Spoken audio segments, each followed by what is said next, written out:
Morning, guys. It is canning season. Oh my goodness, it's time to can everything. And I know people, oh, well, you can just buy it at the store. Have you looked at the labels lately? They put all kinds of stuff in there. Most of it you can't read. I don't trust it. You can trust it if you want to. But me, for my family, I would rather just make it myself, can it. Not only is it better for you, save lots of money. We're all about that. Groceries went through the roof, as we know. Today I was out picking basil out of the garden. Oh, I wish you could smell. Smell-o-vision. We need smell-o-vision. It smells good. I'm making spaghetti sauce. Had to think a minute.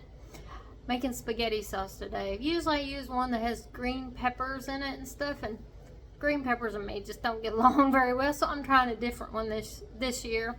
And this one calls for a lot of fresh basil and fresh rosemary and fresh garlic, not all just the dried stuff. So I'm going to give this one a whirl, but man, ooh, this basil smells good. Pick some fresh rosemary I'm going to chop up.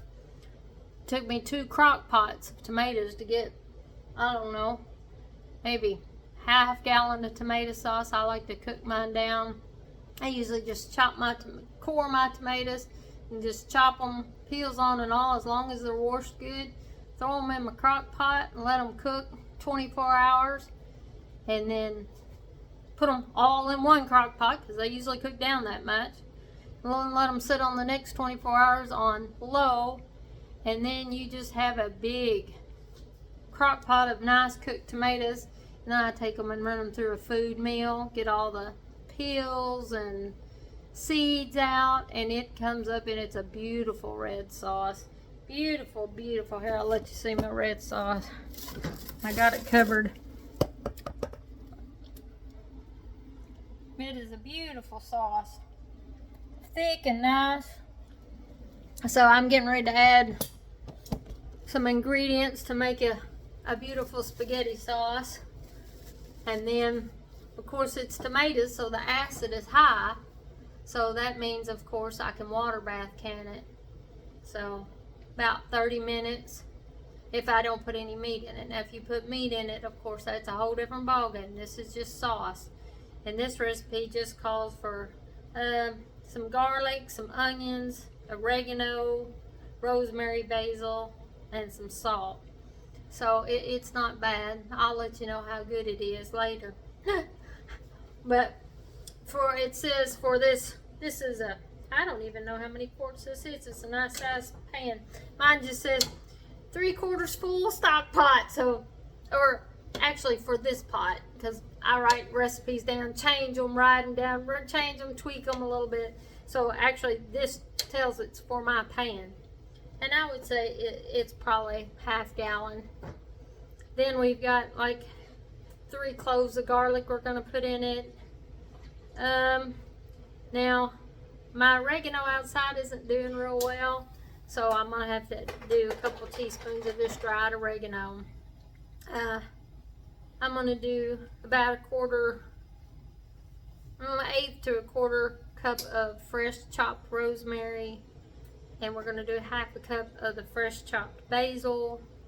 Then we're going to add, well, you can add salt to this, or you can add salt to each jar. I like to add salt to each jar. Of course, I use Himalayan salt for everything.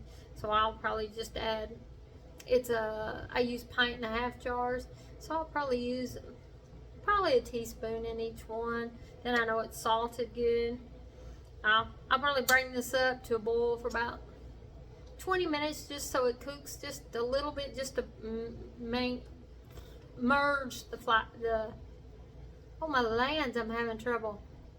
Merge the flavors. There we go. A lot of recipes call for zucchini. You can put a zucchini in it. Some call for eggplant. Some calls for mushrooms. You can do just about any of them you want. It's just to your liking. And that's what I do. I have, in my cookbook, I have spaghetti sauce written down, but my recipe is always written in pencil. That's because I find one and I'll try it, and I'm like, Nope, that's not exactly what I like. Just like I did the one with the green peppers. Had green peppers, but not enough oregano, so I was still having to add to it, which was fine. But I don't want to always have to add to it. It's always just great to pour it out, just like the stuff you buy in the store, except this is all the fresh goodies. So I write everything in pencil, and then I can tweak it as I go through. And then finally, when I share it, usually I've got it down to a good science, but not always. But this one's a new one, and I'm going to try it. We'll see how it goes. I'll tell you probably in the winter how it goes. I'll try to go back and comment on it. If you have a good spaghetti sauce recipe that you really like and enjoy, put it down there in the comments. I'd love to try it, because you just never know what you're going to come up with. Some people like more peppery, some people don't. The green peppers don't settle with me, so I just don't put much in it. I really love the way it tastes, but it just don't like me. So I'm trying to leave that out this year, and maybe we'll go through and get some more recipes down and do some more things later. But I hope you'll join me while we try to do some canning and maybe work some more on some spices. I know I haven't done many videos lately, but it's been a busy season. It always gets busy this time of year. And so I hope to make a few more videos. School's about to start. I've been watching my grandsons. So I'll be watching one during school. I got a new one this year. So I'll have a little one a couple days this week, but in the week. But that's okay. He's still little. So he can sit in the pack and play while I work. But anyway, I hope you'll join me this season as we work on canning some stuff. And as you know, my recipe isn't always the best. Somebody does it always different. My way is not the end of the world. If you don't do it my way, that's fine. Find your own niche. You do it the way you like to do it. Make sure when you're canning, though, you research it a little bit. There is a little bit of an act to it, especially if you do anything. I mean, I know they say it's not safe to do anything with milk or this, but that all has to do with botulism. And if you read up on it, you might could do some safe canning for your family only. It's for your family, not to sell, not to do anything with that. And I may show you a couple videos on how I make a few things that use cream and milk, but they're for my family. They don't go anywhere else. But I've done my research on botulism and some other stuff. But you still take a risk when you do it. But you got to know the ins and outs, the temperatures and everything to kill botulism. So make sure you know what you're doing when you're canning. I know it's a learning process, and you got to do it. It's not that hard. Just take a little time and you'll get it. But with prices going the way they are, everybody needs to learn, just like our grandparents did, to raise a garden, can it. Your pantry can be full of food for pennies compared to what you'll spend at the grocery store. Anyway, I hope I'll see you on the next video. And y'all have a good day, all right? Bye.